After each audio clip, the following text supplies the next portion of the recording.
We'll jump into today's episode right after this announcement. For over 13 years, something remarkable has been happening. Rural hospitals and other small healthcare organizations that have partnered with Capstone have been achieving results and forming workplace cultures that even we are blown away by. It is truly a game changer when rural hospitals are the provider of choice and employer of choice so they can keep care local and margins strong. Far more healthcare organizations need to experience what's possible. That's why we're stepping forward in a bigger way, expanding our team of experts, expanding our capabilities by adding a strategic planning division to expand our ability to help even more rural hospitals and other healthcare organizations in 2026 and beyond. Capstone will continue to be the partner that small healthcare organizations can count on to meet them where they're at and guide them towards a stronger future. You can learn more at capstoneleadership.net. And I know this is true about hockey players is, they want to make sure that they're in the lineup and they want to make sure that they're getting playing time. They want playing time. And I think that leadership at its best feels the same way. I mean, these hockey players want playing time and they know it's going to be hard, challenging. They could get hurt. We hopefully won't get hurt in leadership, but they're going out there knowing it's hard and they're vying for playing time in a very hard scenario.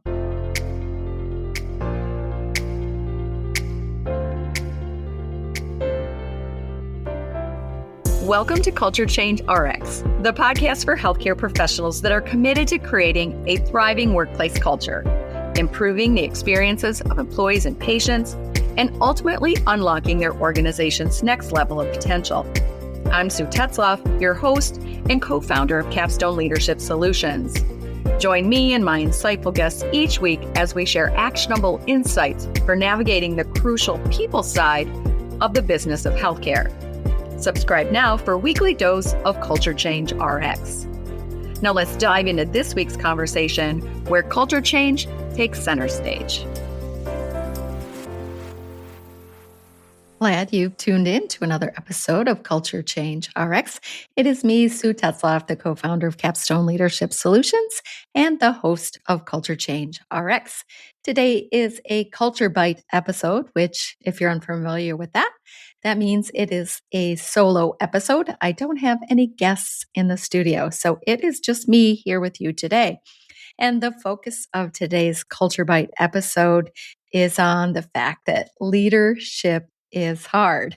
And I was thinking about this actually as I was watching the NHL playoffs last night. I am a huge hockey fan and a sports fan overall. But in particular, I was watching the hockey playoffs last night and I found myself thinking, this is hard, right? This is hard.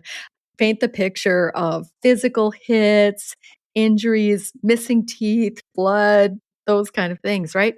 And the relentless pace and even just about the lifestyle of those players and those coaches, the practice, the travel, the pressure. I was just thinking, playing hockey is hard. And it used to be a line we would say when we would open up our 2-day leadership conference, our Capstone Leadership Summit, which is all about the 9 core leadership practices. We would open it up by saying, leadership is hard. And I was reminded of that leadership isn't the only thing that's hard. Playing hockey and other things are hard too. But when I watch those players playing at that level and with that amount of pressure, I just noticed that no matter how hard they got hit, how fast the pace was, they just keep going. Not because it's easy, but because they love the game. They have to love the game, right? To take on such a hard game. They have to love the game. I think that really does apply too to leadership, that we take it on because we love it. And that really got me to thinking that it's not physically hard like hockey, but leadership is emotionally mentally and relationally hard. And the leaders that thrive in leadership, they don't just do leadership. I think they love it. Just like hockey players love the game, I think it's really hard to commit to hard things unless they have a lot of purpose and meaning to us. Some other examples would be parenting as well. It's hard. I've been a parent to 5 children, and it is hard, but we commit to it and we do it because it has a lot of meaning and purpose, and there's love wrapped in there, right? So, I've seen some other social media posts or writings that talk about when leadership or work is hard and we don't have love or passion for it, it puts us on a faster pathway to burnout. But when it's hard, but we're still anchored to our purpose and our passion for it, it leads to fulfillment. So, in both cases, it's hard, but it's whether or not we come at that hard with passion and purpose and love for it or not that leads to burnout versus fulfillment. So, it's not necessarily the difficulty or the hardness that wears leaders down. It can actually be the absence of meaning and sense of purpose in the work and for the outcomes of the work. And that really got me thinking, man, I just spin off on these kind of things, right? It's a hockey game, but all of a sudden I'm thinking about leadership and work. And I also got to thinking about transactional leadership versus transformational leadership. And really transactional leadership would be that scenario where we're just going through the motion without purpose and heart and energy and excitement and passion for leadership. And that really turns into a I have to do this, I have to do this, I have to do that becomes very task focused, checking the box, going through the motions, and really possibly even being very emotionally disconnected from the work and the people that you're leading or the patients that maybe your healthcare department serves. But when we think of what might be termed transformational leadership, it gets more into that I get to do this, I get to do that. It's very purpose driven. It's often very people focused.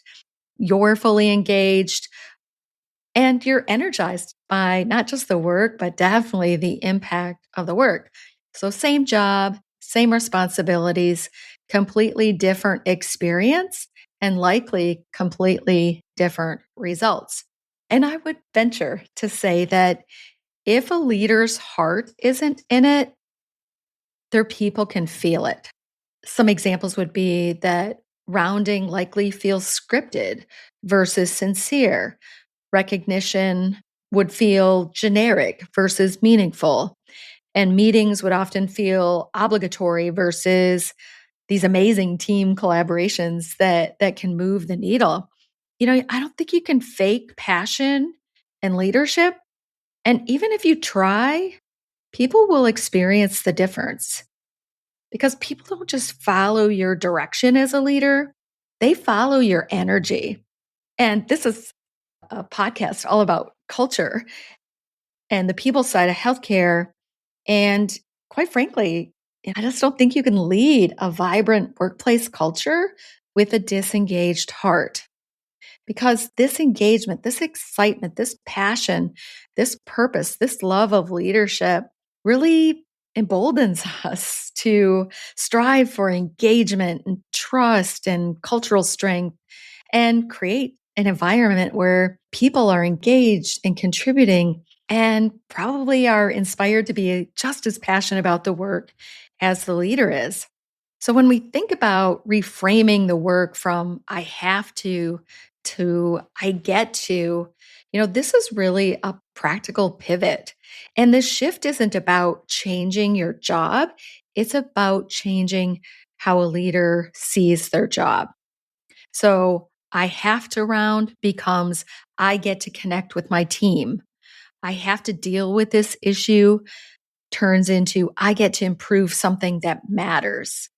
Or I have to lead this meeting turns into I get to engage my team and create clarity and alignment. And it's in this shift from I have to I get to where leadership becomes energizing and not draining. But really, What if you're sitting here thinking, wow, the passion isn't there? Maybe you never had it, but maybe you did. And somehow along the way, you realize you've lost it. There's some possibilities here of, what might be going on and what to do about it. Truly leaders come to these roles because they want to make a difference. They want to make things better for the future.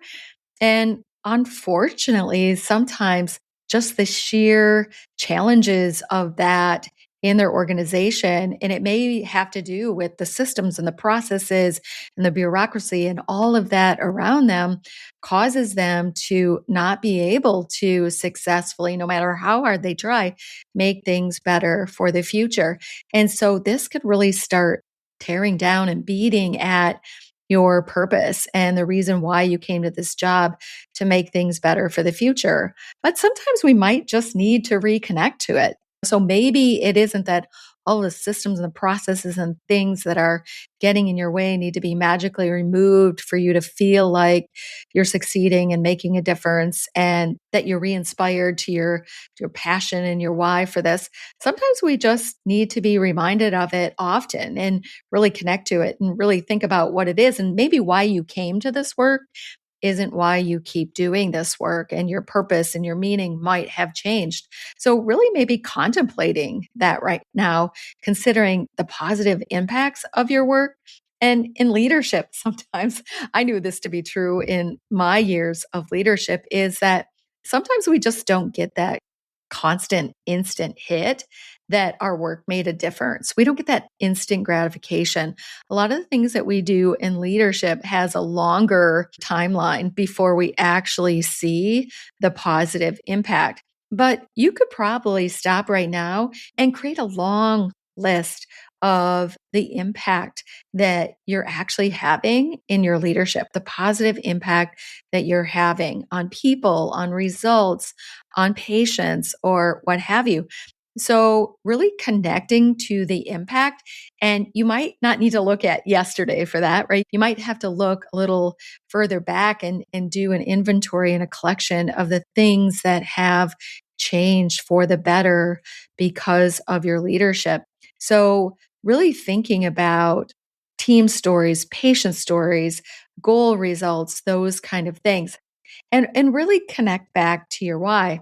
And, there might also be a simple, easy way to connect to your passion and your purpose as well. And this actually came to me. I was teaching last week in our virtual Capstone Leadership Summit, and I was teaching the session on one of the 9 core leadership practices, which is elevating gratefulness. And I was reminded of a story as I was teaching that. And I shared the story that when I was working with a small rural hospital on their transformational initiative, and I was one of the coaches that was working with them, it was one of their directors. He was actually the director of their philanthropy department, so fundraising and the foundation arm of their small community hospital. And he said, I'm actually thinking about retiring because I just feel like I've lost my luster for this work. And I should move out of the way and let somebody take over that is excited and passionate and energized for the purpose of this work. And I was sad by that because, he really felt like he didn't really want to retire, but he also didn't like how he felt and was actually, it seemed like, feeling a little guilty about the attitude he was bringing for his work every day. And so that day we were actually training on elevating gratefulness, and we were talking about recognition, celebration, and appreciation. And he decided in follow up to this training to write a thank you note to an employee every single morning as he started his day's work. And what he did is that their hospital had an employee giving campaign where employees could contribute to the foundation. And so he took that list of employee donors and he every day picked one of them off the list and wrote them a thank you note for their contribution, just a personal thank you note. And if he knew something otherwise about the individual and their role in the organization and their performance, he added that too. But he started to write a thank you note and show gratitude every day for the people that were donating to this cause. And it wasn't but maybe a quarter or two later, he was still there. He hadn't retired. He hadn't, put in his resignation or retirement notice. And I was chatting with him again. And he did seem like his spirits had lifted and he had, this renewed energy and excitement for leadership again. And when I started, mentioning to him that, in our prior conversation, he mentioned possibly retiring, he said to me, he said, it's going to seem like it was such a easy fix. He said, but really just connecting to our people in a different way and showing gratitude to them really reconnected me back to my purpose and that I'm the leader of this. And these employees are contributing and following this lead. And I'm thankful for that. And I'm making a difference. And so there's an example of just making that connection back in a simple way to his why and how it totally changed the trajectory of the ending part of his career and probably lengthened the ending part of his career where he could make continued contributions to his organization and community through this leadership role. If your passion isn't there, consider if you've lost connection to your why and the great impact that you're having, and find ways. It might be writing thank you notes, but it might be other ways to just list all of the impact that you're having and connect to that on a regular basis. And then another thing that might be going on there if your passion isn't there is, you might be showing signs of burnout. So it may not be a passion problem at all, but it might be a capacity and resilience challenge that you're having. So this is where systems and supports matter, and you may need to investigate that as a possible cause for that lack of passion. So definitely when we're in these hard roles, we can be in a situation where there is a higher potential for burnout. And that's not a personal flaw or weakness. It is really about considering what is your resilience plan, and in what ways is it not working, and in which ways might you need to adjust that. And so that would be a way to get your passion back, is to get your resilience back. And number 3 here, it truly may be that you're in the wrong role. Maybe you came to leadership thinking this was a right role for you and that this is what you wanted to do and this hard work is what you wanted to do. And you're realizing that no, it's just not for me. And when I was a senior leader in healthcare, so I was a leader of leaders, I could have, a dozen or more leaders reporting to me at any one time, frontline leaders reporting to me. And there was these situations from time to time when I maybe even promoted and or selected people into leadership roles. And at some point along the line after that, collectively together, they agreed and I noticed that maybe this was the wrong role for them. And this might be a hard truth, but it's an important truth. And it might be why the passion isn't there. So truly, if leadership feels like a constant drudgery, that's a signal worth paying attention to. And if the passion isn't there, really trying to figure out for yourself why that is and what you can do about it. And those were some ideas or suggestions that I had, which might be the potential cause of it and a remedy of what to do about it. So circling back to the NHL playoff analogy that I started with, those players don't step on the ice thinking, I have to play tonight. They step on the ice thinking, I get to play tonight. And they are all vying for playing time. I can tell you that. I have 2 sons that are hockey players and even grandchildren that are hockey players. And I know this is true about hockey players is, they want to make sure that they're in the lineup and they want to make sure that they're getting playing time. They want playing time. And I think that leadership at its best feels the same way. I mean, these hockey players want playing time and they know it's going to be hard, challenging. They could get hurt. We hopefully won't get hurt in leadership, but they're going out there knowing it's hard and they're vying for playing time in a very hard scenario. And leadership at its best might feel the same way, but we're excited and wanting to get to play and vying for those minutes and vying for that playing time. So while leadership is hard, when you love the work, and I have to say that I have loved the work of leadership. I feel like I've been called to leadership in my life and in my career. It just seems like whatever I find myself doing, if I'm on a team, I end up being in some sort of leadership role or captain or assistant captain. If I take a job, pretty soon I'm promoted into some sort of leadership role. If I join an organization, next thing you know, I'm the chair of something or the lead of something. So that's just who I am as a person. And I think there's a lot of us out there, but I do think we can not just lean on maybe natural passion or desire for leadership in this work of leadership, but that we can cultivate it and we can recultivate it when that passion or excitement might diminish. So when you love the work, though, it truly doesn't feel as heavy and it doesn't feel as hard. And it feels more purposeful and meaningful instead of transactional. And it certainly can be more transformational instead of routine or rote activities. So, the question I want to leave you with here today isn't just, are you leading, but are you leading with heart? Because if you are, your people feel it. And if you're not, they feel that too. So, take a moment this week and ask yourself, where have I drifted into I have to thinking? And how do I get back to I get to thinking?